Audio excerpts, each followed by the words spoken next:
السلام عليكم زينة ديالي، كي دايرين؟ اش اخباركم؟ لاباس عليكم؟ بخير؟ صحيحه الوليدات؟ العائله كلشي مزيان؟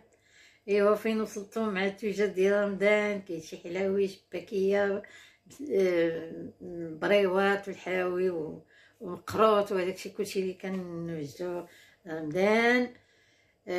فين وصلتوا؟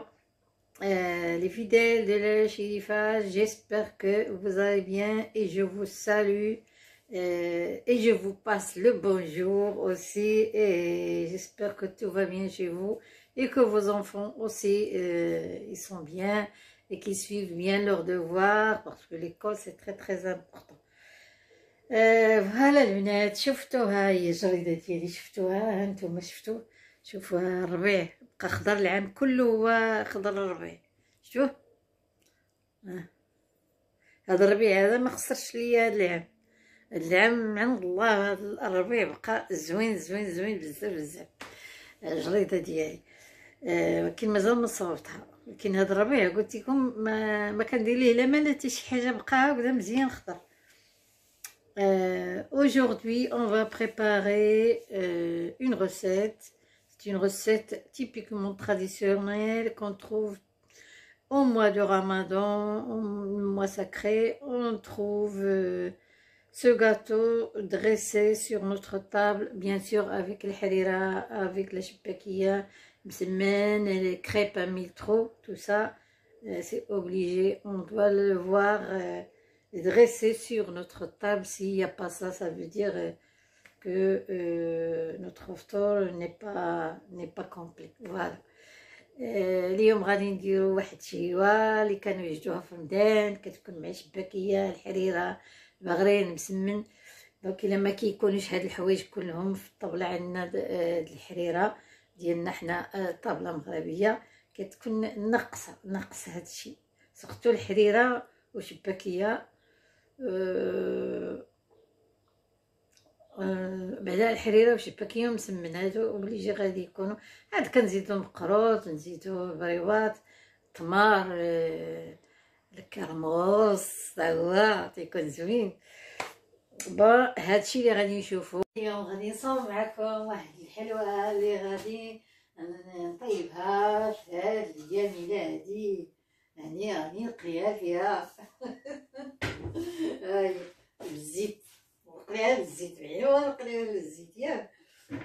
دونك وهنايا عندي البرمه، غادي نحط الحلوه هنا اللي غادي نديرها في العسل، وغادي نحطها هنايا في هذا الكاس ونحطها تقطر كيما غادي تكون عندي هادي الزيت. دونك الحلوه اش غادي ندير فيها؟ غادي ندير فيها اللوز مطحون، اللوز مطحون ديال اللا فين غادي نبقاه. هذا اللوز مطحون. غادي نزيد شويه ديال السكر، سكر سنيده، سكر سنيده. الحلوه تاعي غادي يكون فيها لوز، تمر، معجون، عجينه ديال التمر، نزيد فيها شويه د القرفه، ونزيد فيه باش غادي نخلط هذا اللوز مع التمر والقرفه وشويه ديال الزنجان، ها هو غادي نزيد ليه ما زهر وشويه الزبده صافي ونعجنهم. هنا عندي لاباط العجينه اللي غادي نصوبها بلا سمول. ها هو تشوفوه الدقيق، القمح موين اولا لي كغو، ديروا سميده الغليظه. شوفها هي هذه. غادي نزيد لها شويه ديال الفرينه، شي واحد 6 المعالق 7 المعالق ديال الفرينه، ما نزيدش ليها بزاف. دونك عندنا العجينه غادي نديرها بالسميد وشويه الفرينه وغادي نعجنها بالزبده. هادي الزبده هادي غادي ندوبها ونزيد نخلطها مع هكذا بحال الصابلي. صافي. وعندي من طبيعة الحال العسل، ها هو فاش غادي ندير هذيك الحلوة. هادو هما وعندي الغربال باش غادي نغربل الدقيق ديالي من طبيعة الحال. صافي هادو هما الحوايج اللي كيخصوني في هاد الحلوة. ما عرفت الحلوة شنو هي لما نقولها لكم. الحلوة اللي كتقلى من المقلة وديرها في العسل وديروها هنا. سمحوا لي ما رجعت هادو لبلاصتهم، يرجعوا لبلاصتهم هكاك باش نبقى دائما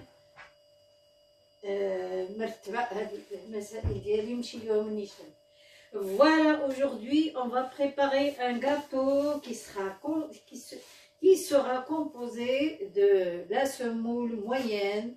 À cette semoule, je vais rajouter 6 ou 7 cuillères de la farine. Et bien sûr, cette pâte, je vais la pétrir.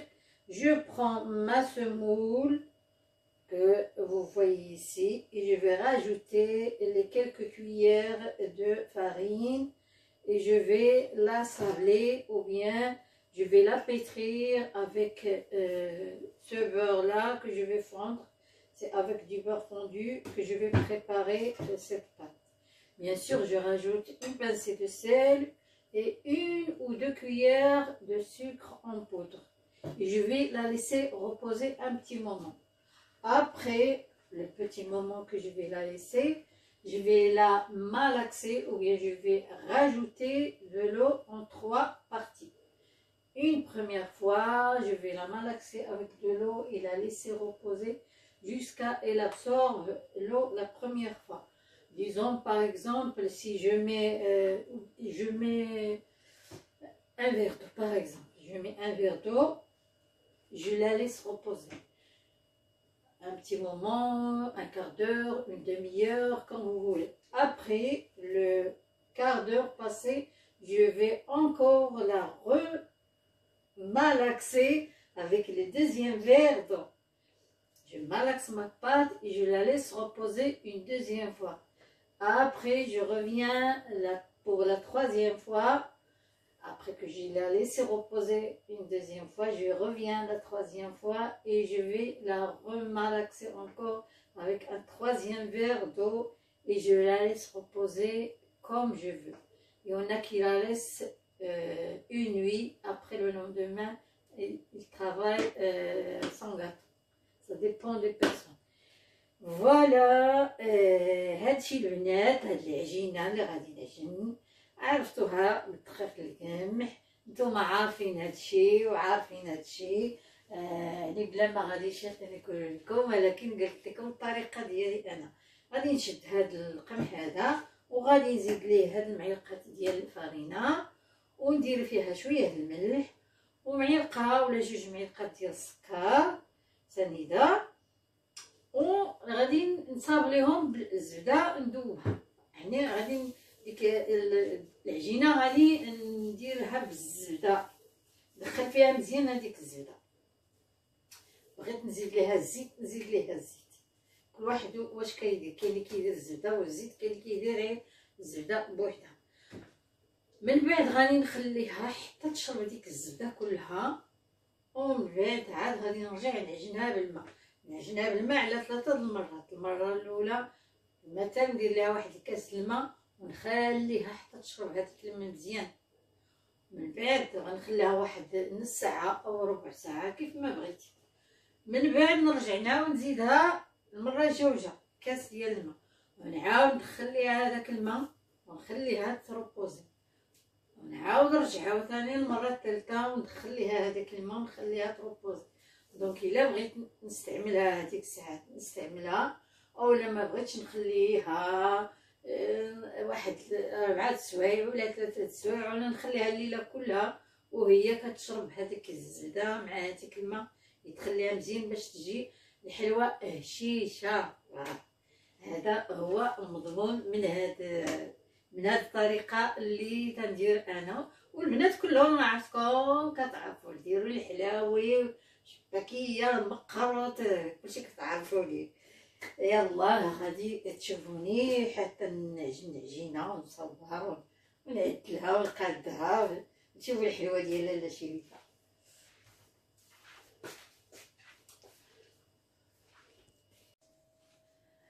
غادي نبدا نعجن العجينه ديالي. غناخد جوج من هادو هي زلافه. هادي جوج هادي هي زلافه.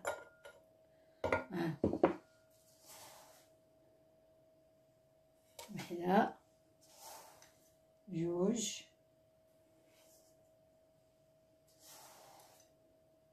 ثلاثة، أربعة، خمسة، وستة. دونك هادو دابا 3 زلافات. فوالا. Ici j'ai mis 6 mesurettes. 6 mesurettes égale 3 bols. 6 d'ici, 6 mesurettes égale 3 bols de semoule moyen. Ou bien vous mettez la grosse semoule. Et là, je vais rajouter 6 cuillères de farine ou bien 7 cuillères. هنا غادي نزيد واحد 6 ولا 7 معلقات كما قلت لكم ديال الفارينة. وحده، جوج. الفارينة راه مغربلة هنا، درتها في الغربال هكا كما هكا.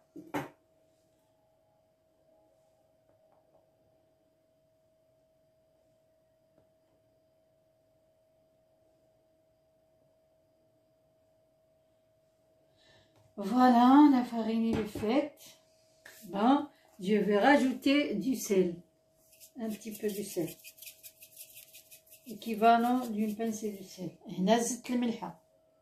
شنو اللي غادي نزيد ليها؟ غنزيد ليه السكر اون بودر، سكر سنيدة. انا غادي نزيد معلقة كيما هادي. ها هي معلقة. انا غادي نديرها كيما هكا صافي ونخليه. دونك دابا اشنو اللي غادي نزيد ليه؟ غادي نزيد ليها الزبده. الزبده ها هي، الزبده ها هي. غادي نزيد ليها كاس ديال الزيت. الزبده هي، غادي نزيد ليها كاس ديال الزيت. Ici j'ai rajouté un verre d'huile pour mon beurre. Donc là je mélange un peu. Voilà, avec la cuillère je mélange. Et puis je vais commencer à sabler ma pâte. هنا غادي نبدا نزيد بشويه بشويه وندخل هاد الزبده كلها في هاد لافارين. بسم الله.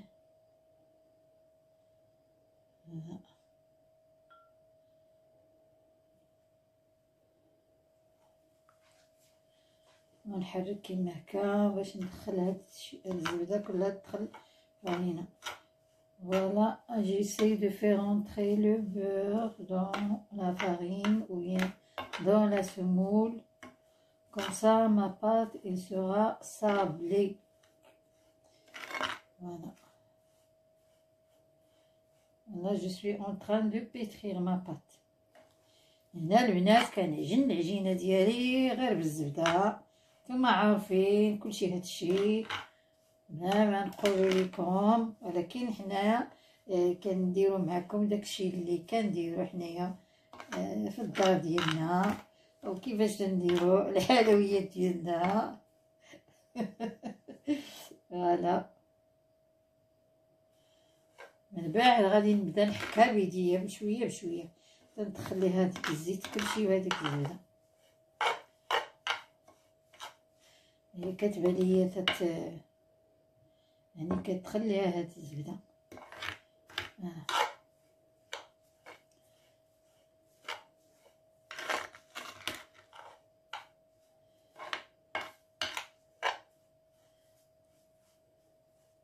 ترملات دابا رجعت بحال مرمله بحال بغيت ندير بها الحلوى صابلي.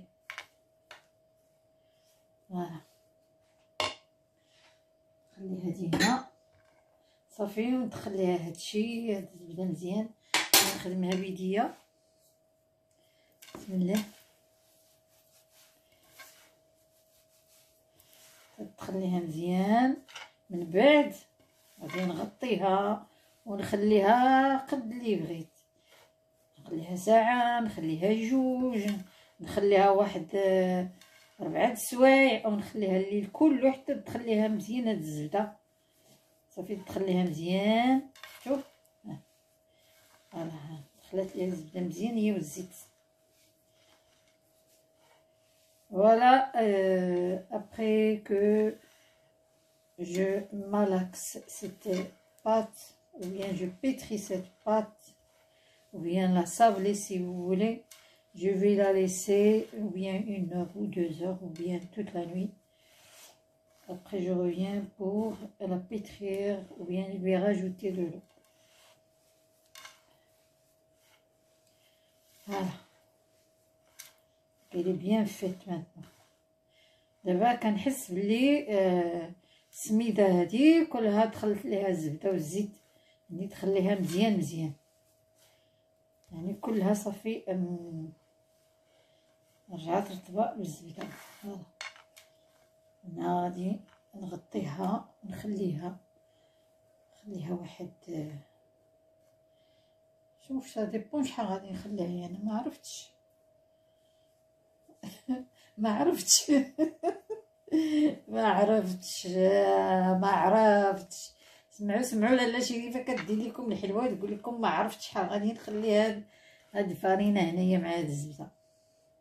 سمعتوا يا البنات؟ فوالا بحال درت كسكسو هنايا، صافي كسكست. دونك نخليها كيما هكا حتى ساعه ونعاود نرجع ليها. انا التمر ديالي ها هو هنايا، شفتوه؟ ايوا غادي نزيد ليه هنايا هكذا شويه الزبده ونديه نسخنو في الميكرووند. فوالا كيما هكا. صافي دابا غادي نهزو نديه يسخن في الميكرووند. من بعد غادي نزيد ليه شويه د القرفه، ومن بعد غادي نزيد ليه هاد اللوز اللي غادي نجمعو بشويه ديال العسل وشويه ديال الماء زهر. هاد اللوز هذا غادي نجمعو مع زهر والعسل، من بعد نزيدو على هاد التمر اللي كاين هنايا. فوالا ici j'ai la pâte de date, j'ai rajouté du beurre, je vais les faire réchauffer au micro-ondes. Après je vais rajouter de la cannelle et des grains de sésame. Et là c'est la poudre d'amande. Je vais la malaxer avec un peu de miel et puis l'eau de fleur d'oranger. Voilà. هنا كنزيد ما زهر، هو درت شويه الزبده هنايا، هذا اللوز ياك متفقين. هنا وهنا غادي نزيد عليه عسيله، غادي نزيدها كيما هكا.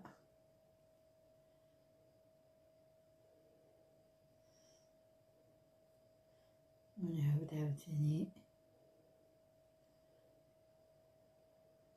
باش نجمع.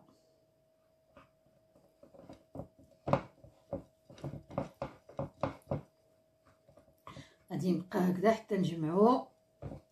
نجمعو غادي نزيدو على هاد التمر هذا اللي تتشوفوه هنايا. هو شوف هو وجنجلان.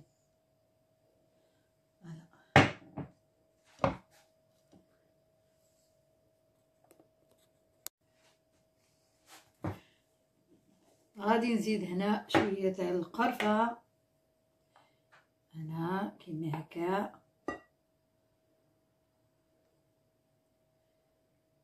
نعاود نزيد شويه القرفه تتكون زوينه مع هذا التمر والزنجلان.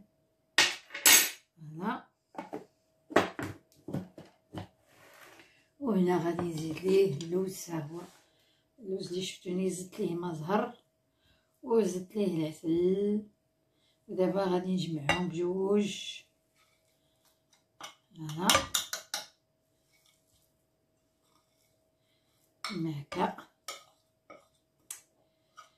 Je mélange le tout, la pâte de date, les amandes, le sésame, la cannelle et l'eau de fleur d'oranger.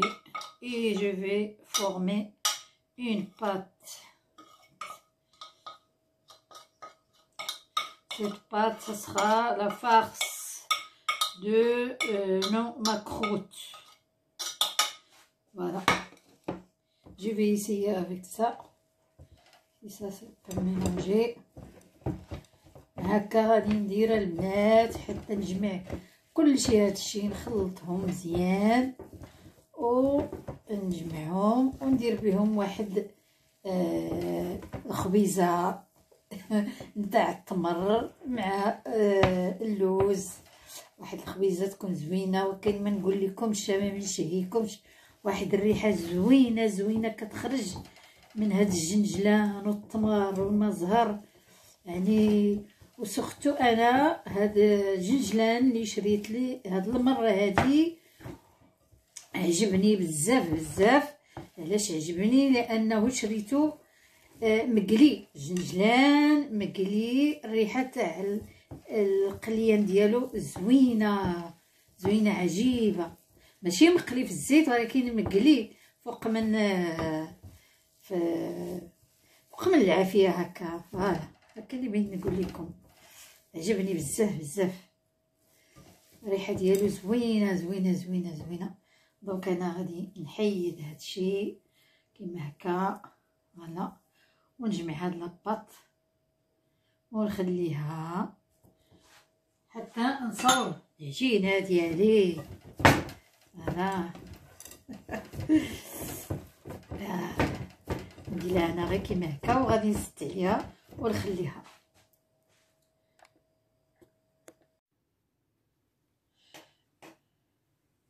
السميده ديالي هي دخلت ليها الزبده مزيان مزيان، هي وهداك الزيت اللي درت ليها. دابا اشنو غندير ليها؟ غادي ندير ليها الماء دافي ها هو.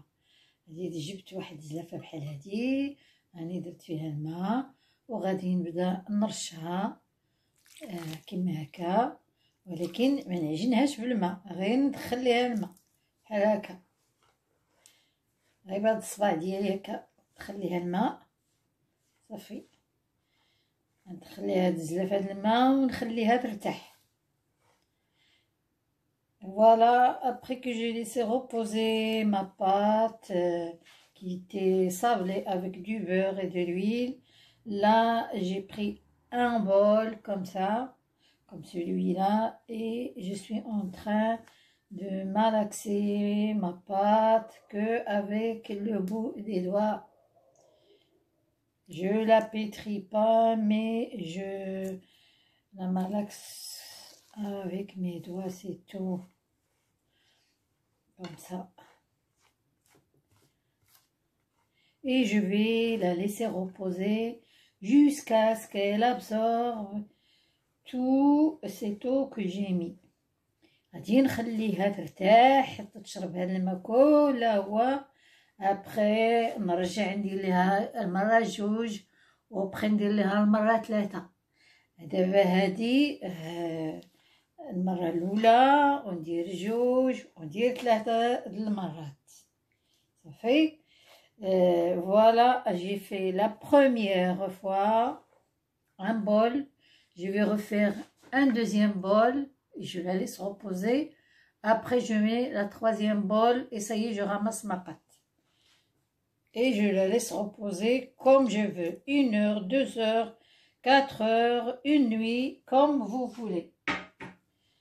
Voilà, je vais la laisser comme ça, je vais la couvrir et je la laisse.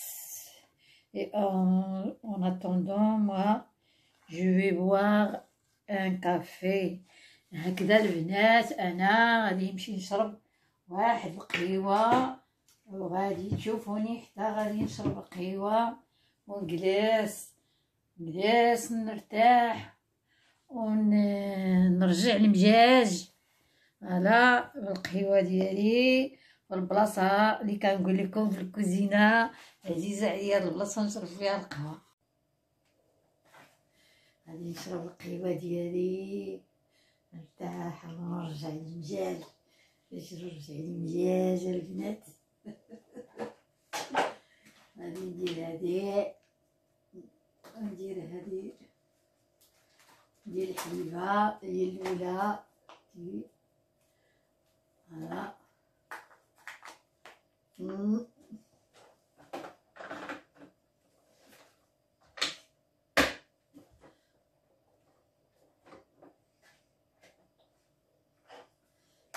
نرجع سنيدي بلاصتها.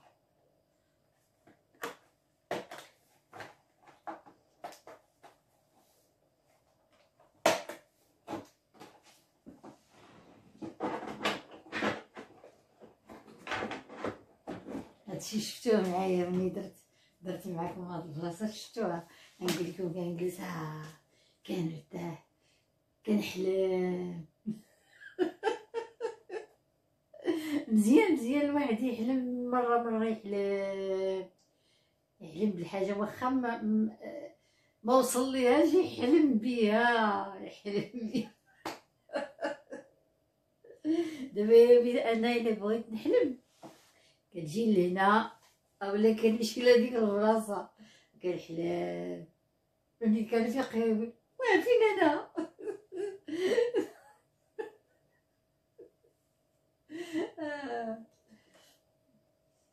ما نقول لكم صراحه القهوه اللي كتكوني مرخيه عيانه فاشله ما عندكش الكوراج، ما كاينش كيفاش كنقولوا ليه حنايا، فيك العجز. على هذيك هكا غادي نقول فيك العجز ياك، فيك العجز ما قدرتي ديري حتى شي حاجه. داك ملي كتشرب واحد القهوه كتفيقك كتعطيك لينيرجي، كتقولي غادي نمشي ندير هادي. بحال دابا انا كنت ما عاكزه باش ندير القهوه، ولكن قلت ديجا شربت قهوه قبل من هذه، شربت وحده قبل من هذه، دابا غادي نشرب هذه جوج هذه جوج. انا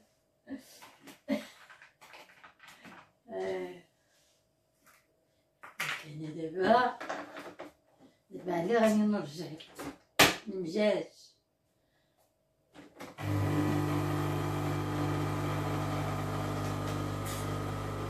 يا قهوة، هي القهوة هي القهوة.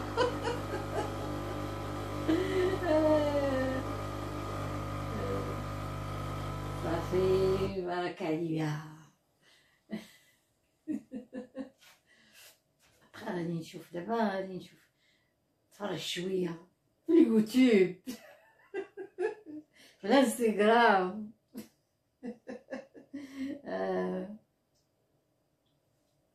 البنات اللي كيتابعوني في اليوتيوب تابعوني في الانستغرام. هاني كاينه في الانستغرام.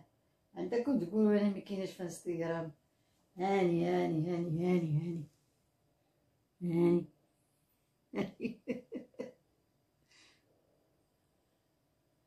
كتبانش لكم الشعاع، كيبانش لكم كما كاين مشكل.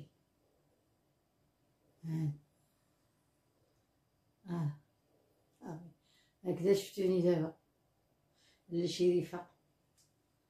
فوالا تابعوني على الانستغرام وما تنساوش ديروا لي قلياب. انا عندي ذوق دابا القهوه كي دايره كي جات.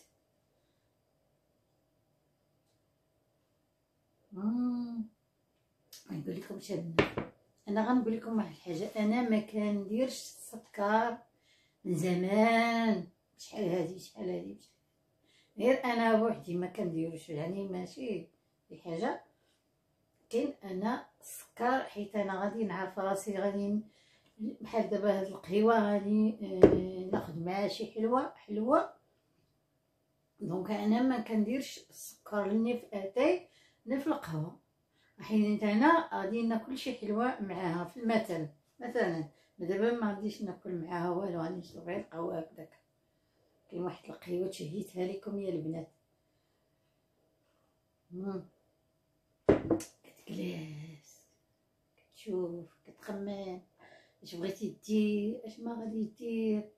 لا هادي ما غاديش نديرها، لا غادي نوض غادي نديرها، حيت هاد القهوه هي اللي كتنوض لك، كتخدم لك الدماغ، كتخدم لك الافكار ديالك، كتقول لك لا علاش لي ما ديريش هاد الحاجه زوينه، علاش لي ما ديرها، خصك ديريها هكذا. كتفيقي كتكوني ناعسه كتفيقي. دابا انا كنجمع معاكم كنتسنى اسمو هذا العجينه بحتى تخليها الماء بزاف. انا وجدت لي بلاطو ها هما، عندكم تقولوا انا راه جالسه كنهضر ها انتم. نجد واش شفتوهم ها هما باش غادي نصوبوا المقروط ديالنا. الوريضات ها انتم، الوريضات هذا ما عرفتش اسمو هذا. اصلا كيتصايب به المعمول، ولكن راني ندير به حتى المقرط، لانني شفتهم كيديروا المقرط، قلت علاش حتى انا ما نجربش به المقرط. نديرو هذا نديرو عندي راه ما شفتو عندي دوك القشاقش تاع لي غاطو. كاين هذا كاين المنقاش هذا لو بانس. سي لو بانس يبيلي البنات، لا ماشي لو بانس يبيلي، لو بانس غاطو هذا. Avec tout ça, on va faire nos macarottes. Voilà. Inch'Allah. Surtout moi, je voudrais essayer celle-là. C'est la première fois que je vais mettre ces fleurs-là dans mes macarottes. Je bois mon café. Après, je vais recommencer une deuxième fois un bol d'eau et je laisse reposer encore et je refais la troisième fois et je laisse reposer ma pâte. هكذاك غادي نخلي العجينه تاعي ترتاح، تشد راسها وتكون زوينه وتجي هشيشه ويجي داك المقروط طب ان شاء الله الرحمن الرحيم. وادعيو معايا يا البنات باش يجي المقروط زوين، باش نحطو ان شاء الله في الطبله ديال رمضان الكريم، نحطو فيها يعني وتبان ديك الطابله مع الحريره والشباكيه. واش الشباكيه هي جايه في الطريق؟ هي جايه في الطريق ان شاء الله الرحمن الرحيم. ونجي داكشي ونحلق عليكم داكشي زوين. وانتم عرفتوا البنات داكشي كلشي كديروه، غير انا كنشارك معاكم هادشي اللي حتى انا كندير. فوالا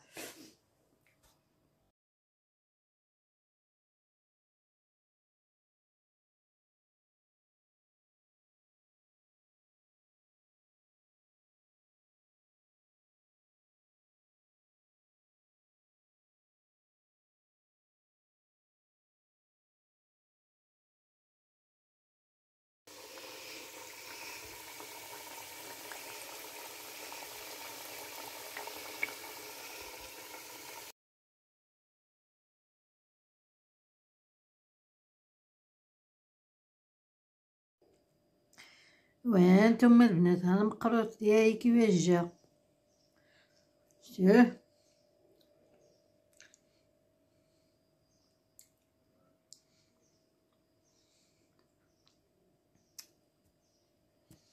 انا دابا غادي نهز واحد مقروط وحدها ونشوفوها كيفاش دايره. غادي ناخد ناخد هادي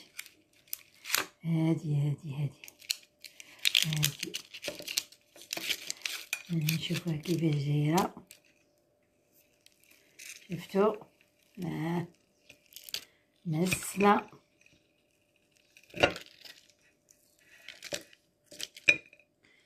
شوفو كي دايره. مي هادي غادي ناكلها دابا.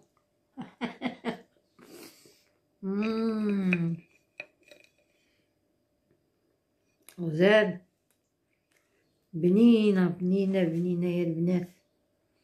في التمر واللوز والزنجلان قرفه معاهم وما زهر غزالة غزالة. دابا كنشكرو حيت المقروض ديالي، كاين انا راه نقالة شوية البنات، نقلت نقالة، كنقل على البنات اللي كيصاوبوا المقروض. ايوا هكذا كانت الحصة تاع اليوم، او هي الحصة تاع اليوم. لاله شريفة كتقول لكم دمتم في رعاية الله وحفظه، والى اللقاء في الحلقة المقبلة ان شاء الله الرحمن الرحيم. بسلام عليكم.